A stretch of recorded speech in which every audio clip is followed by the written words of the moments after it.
Good morning students. ਬੱਚੋ, ਅੱਜ ਅਸੀਂ ਸਮਾਜਿਕ ਦਾ ਪਾਠ ਆਦਿ ਮਨੁੱਖ ਪੱਥਰ ਯੁੱਗ ਬਾਰੇ ਪੜ੍ਹਾਂਗੇ।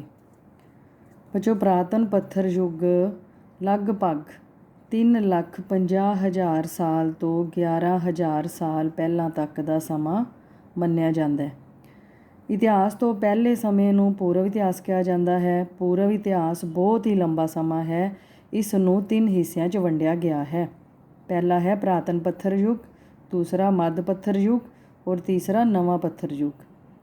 ਧਰਤੀ 'ਤੇ ਜੀਵਨ ਦੇ ਪਹਿਲੇ ਲੱਛਣ ਸ਼ਾਇਦ ਸੂਖਮ ਜੀਵ ਸਨ। ਹੌਲੀ ਹੌਲੀ ਇਹਨਾਂ ਦੇ ਵਿਕਾਸ ਦੁਆਰਾ ਵੱਡੇ ਸਰੀਰ ਵਾਲੇ ਜਾਨਵਰਾਂ ਦਾ ਰੂਪ ਧਾਰਨ ਕੀਤਾ, ਜਿਵੇਂ ਕਿ ਡਾਇਨਾਸੌਰ। ਧਰਤੀ 'ਤੇ ਮਨੁੱਖ ਦੀ ਹੋਂਦ ਬਹੁਤ ਦੇਰ ਬਾਅਦ ਲਗਭਗ 40 ਲੱਖ ਸਾਲ ਪਹਿਲਾਂ ਹੋਈ। ਆਦਿ ਮਾਨਵ ਦਾ ਜੀਵਨ ਜਾਨਵਰਾਂ ਵਰਗਾ ਸੀ। ਉਹ ਭੋਜਨ ਦੀ ਤਲਾਸ਼ 'ਚ ਇੱਧਰ ਉੱਧਰ ਘੁੰਮਦਾ ਫਿਰਦਾ ਰਹਿੰਦਾ ਸੀ।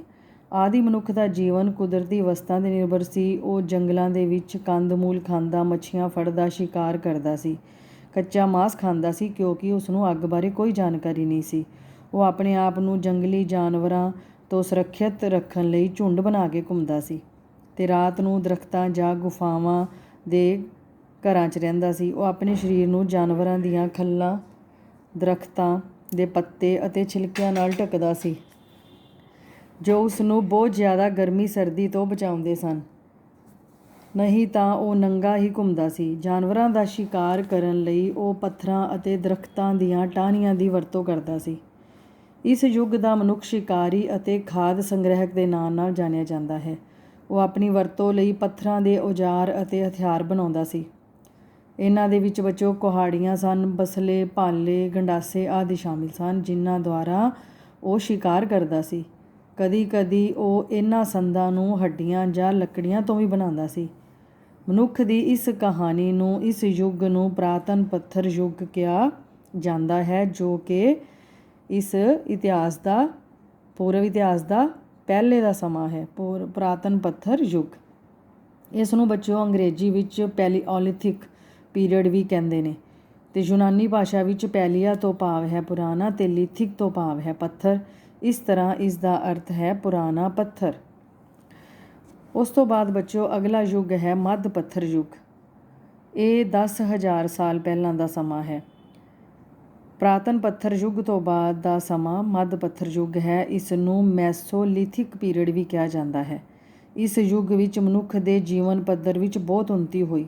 ਇਸ ਯੁੱਗ ਵਿੱਚ ਮਨੁੱਖ ਨੇ ਕਈ ਨਵੀਆਂ ਚੀਜ਼ਾਂ ਸਿੱਖੀਆਂ, ਪੁਰਾਣੀਆਂ ਸੁਧਾਰ ਕੀਤਾ।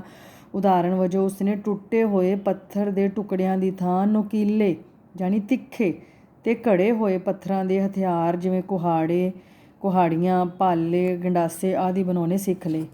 ਉਸਨੇ ਉਹਨਾਂ ਨੂੰ ਲੱਕੜੀ ਦੀ ਲੰਬੀ ਡੰਡੀ ਨਾਲ ਬੰਨ੍ਹ ਕੇ ਜ਼ਿਆਦਾ ਪ੍ਰਭਾਵਸ਼ਾਲੀ ਬਣਾਉਣਾ ਵੀ ਸਿੱਖ ਲਿਆ। ਆਹ ਦੇਖ ਲਓ ਮੱਧ ਪੱਥਰ ਯੁੱਗ ਦੇ ਹਥਿਆਰ ਜਿਹੜੇ ਉਸਨੇ ਬਣਾਏ। ਹੁਣ ਉਸ ਨੂੰ ਪਤਾ ਲੱਗ ਗਿਆ ਸੀ ਕਿ ਅਨਾਜ ਨੂੰ ਕਾਫੀ ਲੰਬੇ ਸਮੇਂ ਤੱਕ ਇਕੱਠਾ ਕਰਕੇ ਰੱਖਿਆ ਜਾ ਸਕਦਾ ਹੈ। ਇਸ ਲਈ ਉਸਨੇ ਅਨਾਜ ਨੂੰ ਬਾਅਦ ਵਿੱਚ ਵਰਤਣ ਲਈ ਇਕੱਠਾ ਕਰਨਾ ਸ਼ੁਰੂ ਕਰਤਾ। ਗੁਫਾਵਾਂ ਅਤੇ ਪੱਥਰਾਂ ਦੇ ਵਿਸ਼ਰਾਮ ਘਰਾਂ ਤੋਂ ਇਲਾਵਾ ਮਨੁੱਖ ਨੇ ਹੌਲੀ ਹੌਲੀ ਲੱਕੜੀ, ਬਾਂਸ, ਪੱਤਿਆਂ ਦੀਆਂ ਝੌਂਪੜੀਆਂ ਬਣਾਉਣੀਆਂ ਵੀ ਸਿੱਖ ਲਈਆਂ। ਫਿਰ ਉਸਨੇ ਬੱਚੋ ਅੱਗ ਦੀ ਖੋਜ ਬਾਰੇ ਪਤਾ ਲੱਗਾ। ਜਿਵੇਂ ਕਿ ਇੱਕ ਦਿਨ ਆਦਿ ਮਾਨਵ ਇਕੱਲਾ ਬੈਠਾ ਸੀ ਅਤੇ 2 ਪੱਥਰਾਂ ਨੂੰ ਆਪਸ ਦੇ ਵਿੱਚੋਂ ਰਗੜ ਰਿਹਾ ਸੀ, ਤਾਂ ਉਸਨੇ ਕੀ ਦੇਖਿਆ ਕਿ ਕੁਝ ਚਿੰਗਾਰੀਆਂ ਉਹਦੇ 'ਚੋਂ ਨਿਕਲੀਆਂ। ਤਾਂ ਉਹਨੂੰ ਪਤਾ ਲੱਗਾ ਕਿ ਪੱਥਰਾਂ ਨੂੰ ਆਪਸ 'ਚ ਰਗੜਨ ਨਾਲ ਅੱਗ ਪੈਦਾ ਹੁੰਦੀ ਹੈ। ਤਾਂ ਜਦੋਂ ਅੱਗ ਦੀ ਖੋਜ ਬਾਰੇ ਉਸਨੂੰ ਪਤਾ ਲੱਗਾ ਤਾਂ ਉਸਨੇ ਆਪਣਾ ਜੋ ਮਾਂਸ ਪਹਿਲਾਂ ਉਹ ਕੱਚਾ ਹੀ ਖਾਂਦਾ ਸੀ, ਹੁਣ ਉਸਨੇ ਪਕਾ ਕੇ ਖਾਣਾ ਸ਼ੁਰੂ ਕਰ ਦਿੱਤਾ।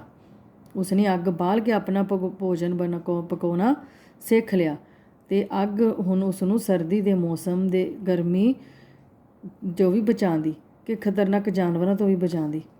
ਪਹੀਏ ਦੀ ਖੋਜ ਬੱਚੋ, ਪਹੀਏ ਦੀ ਖੋਜ ਕਿਸ ਤਰ੍ਹਾਂ ਹੋਈ? ਪਹਿਲ ਤਾਂ ਉਹ ਸਾਰੀਆਂ ਹੀ ਵਸਤੂਆਂ ਨੂੰ ਚੁੱਕ ਕੇ ਜਾਂ ਖਿੱਚ ਕੇ ਇੱਕ ਥਾਂ ਤੋਂ ਦੂਜੀ ਥਾਂ 'ਤੇ ਲੈ ਕੇ ਜਾਂਦਾ ਸੀ, ਜੋ ਕਿ ਬਹੁਤ ਔਖਾ ਸੀ।